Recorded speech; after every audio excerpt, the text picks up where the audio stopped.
All right, so you're here because you really want to get a grip on things, learn stuff quickly and efficiently, right? Yeah, absolutely.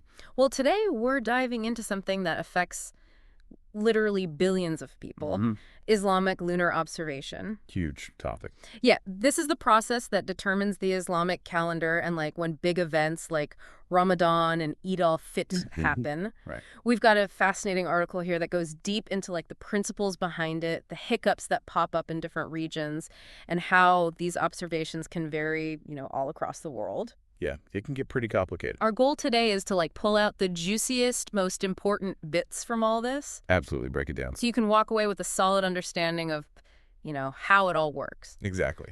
So really at its core, what is Islamic lunar observation? Okay, so basically Islamic lunar observation, it's all about spotting that very first sliver Okay. of the new crescent moon after the new moon. Gotcha. That marks the beginning of a new month in the Islamic calendar. And that then dictates when, all the important religious events and observances actually take place. Now, this article talks about making information about this more visible online. Yes. Why is that so important? So it's interesting because, like you said, this has been going on for centuries, right? Hmm. But the way it's practiced and understood it can actually be really different Oh, okay. in different parts of the world. Okay. And that sometimes leads to confusion about, why, for example, Eid might be celebrated on different days Oh, in wow. different places. Okay. So having clear and reliable information online really helps clarify these little details, these nuances. Gotcha. So when these observers are, looking for this new crescent, Yeah. what are the key things that they're actually looking for? So there are a few really crucial elements. Okay. First off, observations, they always happen right after sunset, Okay. looking towards the western horizon. Okay. And this is super important, the new crescent moon. It needs to have been in the sky for a certain amount of time after the actual new moon Okay. to even be visible. So there's like a delay? There's a delay. Yeah. Yeah, we call this like the minimum age. The minimum age. And it's because the crescent needs to move far enough away from the sun's glare to actually be seen. Oh, okay. So it can't be too close to the sun. Exactly. Yeah. That makes sense.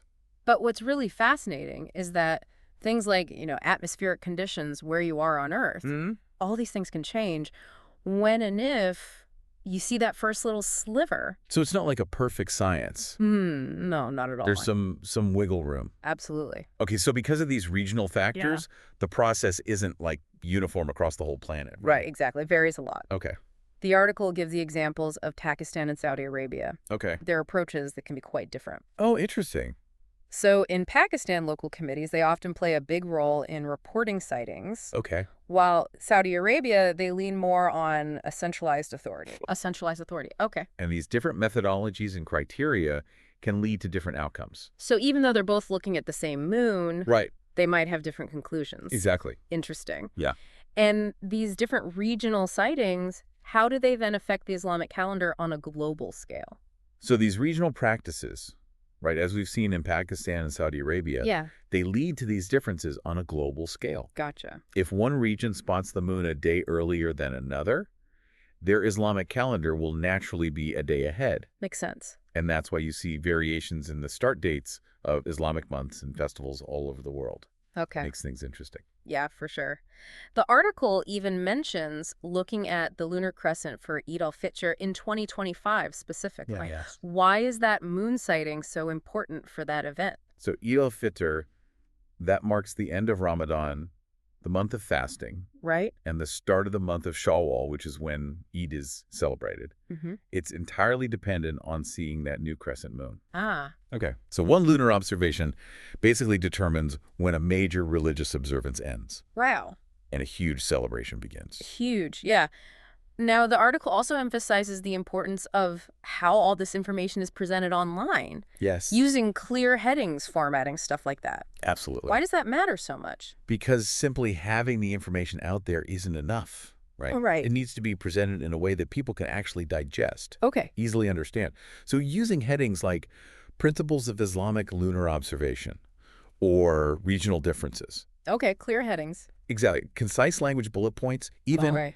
this all helps people and even search engines grasp the main points, Hmm. and navigate the information more effectively. So it's like making a complex topic more user-friendly and Exactly. using links to other sources. How does that contribute? Links are like pathways for deeper learning. If you Okay. link to credible sources, it builds trust in the information, Hmm. and it lets people explore specific aspects in more detail if they want to. Oh, cool. Internal links connect ideas within the same resource. Okay, so it's all about like connecting the dots. Exactly. So to sum up, we've learned that Islamic lunar observation, with its core principles and the challenges of regional variations, as seen in places like Pakistan and Saudi Arabia, it directly impacts the global Islamic calendar Right. and the timing of big events like Ramadan and Eid. Absolutely. And presenting this information clearly online is key to broader understanding. Couldn't have said it better myself. Awesome. So as you think about all this, consider how these long-standing traditions of lunar observation are bumping up against our increasingly digital world. Yeah, it's a cool intersection. What new ways might technology shape how we understand and practice these age-old customs in the future? It's a fascinating question to ponder. Lots to think about. Definitely. Thanks for joining us, My pleasure. and we'll see you in the next deep dive. See you then.